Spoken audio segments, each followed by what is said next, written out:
ನಮಸ್ಕಾರ ಎಲ್ರಿಗೂ good morning. ಇವತ್ತು 3ನೇ ದಿನ ಕೇದಾರ್ನಾಥಲ್ಲಿ ಬೆಳಗ್ಗೆ ಎದ್ದಿದ್ದೀವಿ. -1 ಡಿಗ್ರಿ ಇದೆ ಸೆಲ್ಸಿಯಸ್ಸು.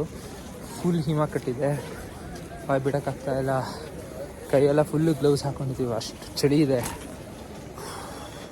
ನೋಡಿ. ಟೀ ಕುಡಿತಾ ಇದ್ದೀವಿ, ಈಗ ಟೀ ಮಾಡ್ತಿದ್ದಾರೆ. ಟೀ ಕುಡಿಕೊಂಡು ದರ್ಶನಕ್ಕೆ ಹೋಗ್ಬೇಕು. ಅಲ್ಲೇ ದೇವಸ್ಥಾನ ಇರೋದು, ನೋಡಿ ಹೇಗೆ ಹಿಮ ಕಟ್ಟಿದೆ ಅಂತ.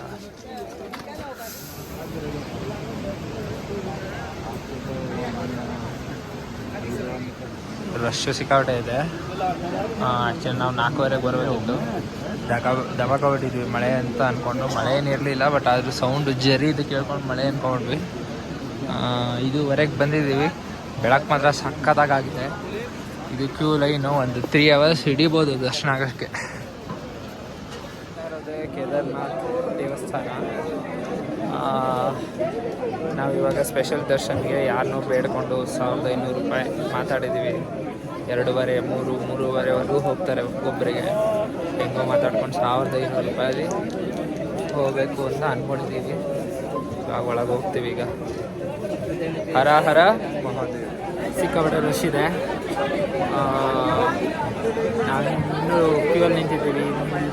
ಒಂದು ಅರ್ಧ ಗಂಟೆಯಲ್ಲಿ ದರ್ಶನ ಆಗುತ್ತೆ, ಆದರೆ ನಿಮಿಷದ ದರ್ಶನ ಆಗೋದು. ಬೇಗ ಸಂದಿಲ್ ನುಕ್ಕೊಂಡು ಬೇಗ ಹೊರಟೋಗ್ಬಿಟ್ಟು ಸಣ್ಣ ಕೆಲೋದ್ರಿಂದ ನಾನು ಇನ್ನೊಂದು ಅರ್ಧ ಗಂಟೆ ಬೇಕು ನನಗೆ. ಕೇದಾರ್ನಾಥ್ ಎಷ್ಟು ಚೆನ್ನಾಗಿ ಕಾಣ್ತಾ ಇದೆ ನೋಡಿ. ಕೇದಾರ್ನಾಥ್ಗೆ ಇನ್ನೇನು ಬಂದೇ ಬಿಟ್ಟೆ. ಈಗ ನಾನು ಒಳಗೆ ಹೋಗಿ ದರ್ಶನ ಮಾಡೋದು ಒಂದೇ ಬಾಕಿ. ನಂದಿ ನೋಡ್ತಾ ಇದ್ದಾನೆ ಕೇದಾರ್ನಾಥೇಶ್ವರನ. ಒಂದು ನಾವು ತಿಳ್ಕೋಬೇಕು, ಇವತ್ತೇನಾದರೂ ಕೇದಾರ್ನಾಥ ಇಷ್ಟೊಂದು ಜನ ಬಂದು ನೋಡ್ತಾ ಇದ್ದಾರೆ, ಇಷ್ಟು ಪ್ರಸಿದ್ಧಿ ಹೊಂದಿದೆ ಅಂತ ಹೇಳಿದ್ರೆ ಅದಕ್ಕೆ ಶಂಕರಾಚಾರ್ಯರ ಕೊಡುಗೆ ಬಹಳಷ್ಟಿದೆ.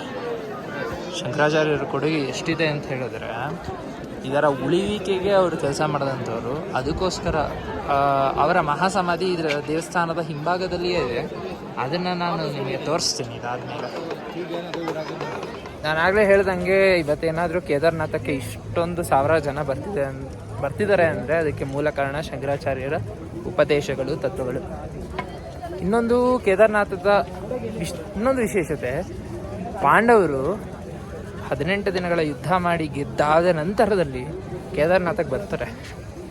ದ್ರೌಪದಿ ಇಲ್ಲಿನ ಮಂದಾಕಿನಿ ನದಿಯಲ್ಲಿ ಸ್ನಾನ ಮಾಡಿರ್ತಕ್ಕಂಥ ಉಲ್ಲೇಖ ಇದೆ. ಈಗ ನಾವು ಶಂಕರಾಚಾರ್ಯರ ಒಂದು ಸಮಾಧಿ ಸ್ಥಳಕ್ಕೆ ಹೋಗೋಣ. ಎಷ್ಟು ಅದ್ಭುತವಾಗಿದೆ ಈ ಒಂದು ಪ್ರತಿಮೆಗೆ ನಮ್ಮ ಕನ್ನಡಿಗನ ಕೊಡುಗೆ ಇದೆ. ಅದೇ ಅರುಣ್ ಯೋಗಿರಾಜ್, ನಮ್ಮ ಮೈಸೂರಿನ ಹೆಮ್ಮೆ ಅರುಣ್ ಯೋಗಿರಾಜ್ ಕೆತ್ತಿರ್ತಕ್ಕಂತಹ ಪ್ರತಿಮೆ. ಇದು ತುಂಬ ಅದ್ಭುತವಾಗಿದೆ. ಇಲ್ಲಿ ಒಂದು ಶ್ಲೋಕ ಇದೆ ಸಂಸ್ಕೃತದಲ್ಲಿ, ಅವತೀರ್ಣಶ್ಚ ಕಾಲಡ್ಯಾಂ ಕೇದಾರೇ ಅಂತರ್ಹಿತಶ್ಚಯ ಚತುಷ್ಪೀಠ ಪ್ರತಿಷ್ಠಾತ್ರ ಜಯತೋ ಶಂಕರೋ ಗೃಹೋ ಅಂತ. 4 ಪೀಠಗಳನ್ನು ಸ್ಥಾಪಿಸಿ ಕಾಲಡಿಯಲ್ಲಿ ಹುಟ್ಟಿದಂತಹ ಶಂಕರಾಚಾರ್ಯರು ಕೇದಾರದಲ್ಲಿ ಅಂತರ್ಹಿತರಾದರು ಅಂತ. ಇದೇ ಒಂದು ಸಮಾಧಿ ಸ್ಥಳ ಅಂತ ಮಾಡಿದರೆ ತುಂಬ ಅದ್ಭುತವಾಗಿದೆ. ದೇವಸ್ಥಾನದ ಹಿಂಭಾಗದಲ್ಲಿಯೇ ಬನ್ನಿ ನೋಡ್ಕೊಂಡು ಹೋಗಿ. ಕೇದಾರ್ನಾಥದ ದೇವಾಲಯದ ಪಕ್ಕದಲ್ಲೇ ಒಂದು ಮಹಾದೇವನ ದೇವಸ್ಥಾನ ಇದೆ. ಇದಕ್ಕೂ ಭೇಟಿ ಕೊಡಿ ಬಂದರೆ. ಈಗ ತಾನೇ ಕೇದಾರ್ನಾಥ ದರ್ಶನ ಎಲ್ಲ ಮುಗೀತು. ಇವಾಗ ರೂಮ್ಗೆ ಹೋಗ್ಬೇಕು ನಾನು. ನಮ್ಮ ನಿಮಿಷ ಇದ್ದಾನೆ, ಹೋಗಿ ಏನಾದ್ರು ತಿನ್ನಬೇಕು. ಇನ್ನು 22 ಕಿಲೋಮೀಟ್ರ್ ಈಗ ಇಳಿಬೇಕಲ್ಲ. ಹತ್ತಿದ್ದೇನೋ ಕಷ್ಟಪಟ್ಕೊಂಡು ಹತ್ಬಿಟ್ಟು ಈಗ ಇಳಿಬೇಕಲ್ಲ. ಅಯ್ಯೋ ಅದೊಂದು ಕಷ್ಟ. ನೋಡೋಣ. ಈಗ ತಾನೇ ತಿಂಡಿನ ಮುಗಿಸಿ ಈಗ ರೂಮ್ ಕಡೆ ಹೋಗ್ತಾ ಇದ್ದೀವಿ. ಡ್ರೆಸ್ಸೆಲ್ಲ ಚೇಂಜ್ ಮಾಡಿ ಹೊರಡಬೇಕು. ಈಗ ಮತ್ತೆ 22 ಕಿಲೋಮೀಟ್ರ್ ಇಳ್ಕೊಂಡು ಹೋಗೋದು. ಬ್ರೋ, ನಮ್ಮ ಅಪ್ಪನ ನಾನು ಯಾವತ್ತೂ ಪಾಠ ಹೇಗೆ ಕಳಿಸಿ ಅದೇ ಕಳಿಸಿ ಅಂತ ಕೇಳಿರಲಿಲ್ಲ. ಒಂದೇ ಒಂದು ಡ್ರೀಮ್ ಡೆಸ್ಟಿನೇಷನ್ ಇದ್ದಿದ್ದು ಕೇದಾರ್ನಾಥ. ಬಂದಾಯ್ತಲ್ಲ, ಬಂದು ಆಯಿತು, ಮುಗಿಸೋಯ್ತು, ಹೊರಡ್ತಾ ಇದ್ದೀವಿ. ಚೂಟ್ ಅನ್ನೋದೇ ಭಯಂಕರ ಮಳೆ ಅಂದರೆ ಹೊರಡ್ತಾ ಇದ್ವಿ ಎಲ್ಲ. ನೋಡಿ ಎಷ್ಟು ಚೆನ್ನಾಗಿ ರೆಡಿ ಆಗಿದ್ದೀವಿ. ಮಳೆ ಭಯಂಕರ ಶುರು ಆಯಿತು. ಒಂದು ಅರ್ಧ ಗಂಟೆ ಮಲ್ಕೊಂಡು 1 ಗಂಟೆಗೆ ಹೊರಡೋಣ ಅಂದ್ಕೊಂಡಿದ್ದೀವಿ. ನೋಡೋಣ ಏನಾಗುತ್ತೆ ಅಂತ. ಹೌದು, ಸಿಕ್ಕಾಟ ಈ ಟೆಂಟ್ ಮಳೆ ಬಂದಿದ್ದಕ್ಕೆ ಒಳ್ಳೆ ಆಯಿತು. ನಾವು ಬೆಳಗ್ಗೆನೇ ಕೊಟ್ಬಿಟ್ಟಿದ್ದೆ ಈ ಟೆಂಟನ್ನ. ಆಗ್ತಿರ್ಲಿಲ್ಲ. ಮಳೆ ಬಂದಿದ್ದಕ್ಕೆ ಒಳ್ಳೆ ಆರಾಮಾಗಿ ಮಾಡ್ಕೊಂಡು ಹೋಗ್ಬೋದು. ಆ್ಯಕ್ಚುಲಿ ಏನು ಗೊತ್ತಾ, ಮಳೆ ಬಂದರೂ ಟ್ರೆಕ್ ಮಾಡ್ಬೋದು ನಾವು. ಬಟ್ ಏನಕ್ಕೆ ಮಾಡಲ್ಲ ಅಂತಂದರೆ, ನಿನ್ನೆ ಆಗಿರೋದು ಒಂದು ನಮಗೆ ಎಕ್ಸ್ಪೀರಿಯೆನ್ಸಿಂದ ಮಳೆ ಬಂದಾಗ ಟ್ರೆಕ್ ಮಾಡಿದ್ರೆ ಜಾರ್ಕೊಂಡು ಬಿಡೋ ಸಂಗತಿಗಳು ಜಾಸ್ತಿ. ಕುದುರೆಗಳು ಮೈ ಮೇಲೆ ಬರ್ತಿರ್ತವೆ, ಜನ ಜಾಸ್ತಿ. ಸೊ ಮಳೆ ಏನಾದರೂ ನಿಲ್ತರೆ ಎಲ್ಲ ಕರೆಕ್ಟಾಗಿ ನೀಟಾಗಿ ಹೋಗ್ತಿರ್ತವೆ. ಅವಾಗ ಕೊಚ್ಚೆ ಸ್ವಲ್ಪ ಕಮ್ಮಿ ಆಗುತ್ತೆ. ನಾವು ಹೋಗೋಷ್ಟೊತ್ತಿಗೆ ಸ್ವಲ್ಪ ಡ್ರೈ ಆಗ್ತಾನೂ ಬರ್ತಾ ಇರುತ್ತೆ. ನೋಡೋಣ ಏನಾಗುತ್ತೆ ಅಂತ. ಒಟ್ಟಿನಲ್ಲಿ ಕೊಚ್ಚೆ ಇದ್ದೇ ಇರುತ್ತೆ ಅಂತ ನನ್ನ ಅಸಂಪ್ಷನ್. ಇರುತ್ತೆ. 20 ನಿಮಿಷ ಹಾಗೆ ಕಣ್ಣು ಮುಚ್ಕೊಂಡು ಅಲ್ಲಾಡಿಸ್ಕೊಂಡು ಇವಾಗ ಹೊರಟಿದ್ವಿ. ಶಾರ್ಪ್ 1 ಗಂಟೆ. ನಮ್ಮ ಟಾರ್ಗೆಟ್ 5 ಅವರ್ಸ್ ಮುಗಿಸ್ಬೇಕು ಅಂತ. ನೋಡೋಣ ಏನಾಗುತ್ತೆ ಅಂತ. ತುಂಬ ಚಳಿ ಇದೆ, ಮಳೆ ಬೇರೆ ಬಂದು ನಿಂತಿದೆ. ನೋಡೋಣ. ಮಳೆ ಬಿದ್ದು ಸಿಕ್ಕಾಬಿಟ್ಟೆ ಕೆಸರಾಗ್ಬಿಟ್ಟಿದೆ, ನೆಲ ಇಲ್ಲ. ಪಾಪ ನಮ್ಮ ಹುಡುಗಂದು ಚಪ್ಪಲಿ ಬೇರೆ ಕಳೆದೋಗ್ಬಿಟ್ಟು ಶೂ ಇವಾಗ ಚಪ್ಪಲಿ ಹಾಕೊಂಡು ಓಡಾಡ್ತಿದ್ದಾನೆ. ನೋಡಿ ಪಾಪ ಅವನ ಕಷ್ಟನ ನೋಡಿ. ಇಲ್ಲಿ ಹೆಂಗಿದೆ ಕೆಸರು. ಒಂಚೂರು ಸ್ಲಿಪ್ ಆಯಿತು ಅಂದರೆ ಜಾರ್ ಬೀಳದೆ. ಅದ್ರ ಮಧ್ಯೆ ಈ ಕುದುರೆಗಳು. ಬಾರೋ.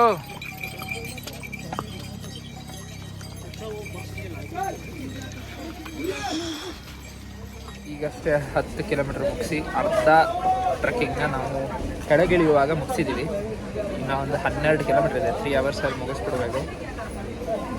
ನಾವು ಈ 10 ಕಿಲೋಮೀಟ್ರನ್ನ ನಾವು 4 ಅವರ್ಸ್ ತೊಗೊಂಡಿದ್ದೀವಿ ಬರೋದಕ್ಕೆ. ಇನ್ನು 12 ಕಿಲೋಮೀಟ್ರನ್ನ ಹಿಂಗಾರು ಮಾಡಿ 3 ಅವರ್ಸ್ ಮುಗಿಸ್ಬೇಕು. ಯಾಕಂದರೆ ಈ ಬಂದಿದ್ದು 10 ಕಿಲೋಮೀಟ್ರ್ ಸ್ವಲ್ಪ ಸ್ಟೀಪು, ಸ್ವಲ್ಪ ಜಾರ್ಕೆ ಜಾಸ್ತಿ ಇತ್ತು. ಇವಾಗ ಸ್ವಲ್ಪ ಈಸಿಯಾಗಿದೆ ಹೋಗೋಕ್ಕೆ. ನೋಡೋಣ. 22 ಕಿಲೋಮೀಟ್ರನ್ನ ಕೇವಲ 6 ಅವರಲ್ಲಿ ಇಳ್ಕೊಂಡು ಬಂದಿದ್ವಿ. ಹೋಗುವಾಗ 10 ಅವರ್ ತೊಗೊಂಡಿದ್ವಿ. ಟ್ವಿಸ್ಟ್ ಅದಲ್ಲ, ಲಾಸ್ಟ್ ಅವರ್ ಹೇಳ್ತೀವಿ ಏನಾಯ್ತಪ್ಪ? 5 ಅವರ್ಸ್ ನಾವು ಎಷ್ಟು ಕವರ್ ಮಾಡಿದ್ವಿ, ಲಾಸ್ಟ್ ಅವರ್ ಎಷ್ಟು ಕವರ್ ಮಾಡಿದ್ವಿ ಅಂತ ಹೇಳ್ತೀವಿ. 5 ಅವರ್ಸ್ ನಾವು ಕವರ್ ಮಾಡಿದ್ದೆ ಎಷ್ಟು? 11 ಕಿಲೋಮೀಟ್ರು. ಲಾಸ್ಟ್ ಅವರಲ್ಲಿ 12 ಕಿಲೋಮೀಟ್ರನ್ನ ಕವರ್ ಮಾಡಿದ್ವಿ. ಸಿಗೋಣ. ಬಾಯ್. ಬಂದಿರೋರು ಇವರೆಲ್ಲ ಎಷ್ಟು ರಶ್ ಇದೆ. ಇವಾಗ ನಾವು ಗೌರಿಕೊಂಡಕ್ಕೆ ಬಂದು 20 ನಿಮಿಷ ಆಗಿ ಕೆಳಗೆ ಬಂದ್ವಿ. ನೋಡಿದ್ರೆ ಇಷ್ಟು ಕ್ರೌಡ್ ಇದೆ. ಅಲ್ಲಿ ನಾವು ಹೋದರೆ 2 ಅವರ್ಸ್ ಮಿನಿಮಮ್ ಬೇಕು. ಅದಕ್ಕೆ 5 ಕಿಲೋಮೀಟ್ರ್ ನಡ್ಕೊಂಡೆ ಹೋಗೋಣ ಅಂತ ಡಿಸೈಡ್ ಮಾಡಿಬಿಟ್ವಿ. ಹರ ಹರ ಮಹಾದೇವ. 5 ಕಿಲೋಮೀಟ್ರ್ ನಡ್ಕೊಂಬರ್ಬೇಕು ಅಂದ್ಕೊಂಡ್ವಿ. ಅದೇ ದೇವರಂತ ಮನಸ್ಸಿಗೆ ಒಬ್ಬ ಡ್ರೈವರು ನಮ್ಮ ಮುಂದೆನೇ ಬಂದು ಟರ್ನ್ ಮಾಡ್ದ ಹತ್ತಿ ಅಂತ. ಹತ್ಕೊಂಡು ಬಂದ್ವಿ. ಮಳೆ ಬೇರೆ ಶುರುವಾಗಿದೆ. ಇವಾಗ ನಮ್ಮ ಕಾರ್ ಹತ್ತು ಹೋಗ್ಬೇಕು. ಮಳೆಯಲ್ಲಿ ನೆನ್ಕೊಂಡು ಬಂದು ನಮ್ಮ ಕಾರ್ ಹತ್ಕೊಂಡು ಈಗ ಋಷಿಕೇಶಕ್ಕೆ ಹೋಗ್ತಾ ಇದ್ದೀವಿ. ಫುಲ್ ಸುಸ್ತಾಗ್ಬಿಟ್ಟಿದೆ. ಬರೀ ನಡೆದು ಕಾಲೆಲ್ಲ ಹೋಗ್ಬಿಟ್ಟಿದೆ. ಇವನಂತೂ ಫುಲ್ಲು ಹೋಗ್ಬಿಟ್ಟಿದ್ದಾನೆ. ಇಬ್ಬರು ಹೋಗ್ಬಿಟ್ಟಿದ್ದೀವಿ. ಮಲ್ಕೊಬಿಟ್ರೆ ಸಾಕು. ಮುಂದಿನ ವಿಡಿಯೋಲಿ ಸಿಗ್ತೀನಿ. ಶುಭರಾತ್ರಿ.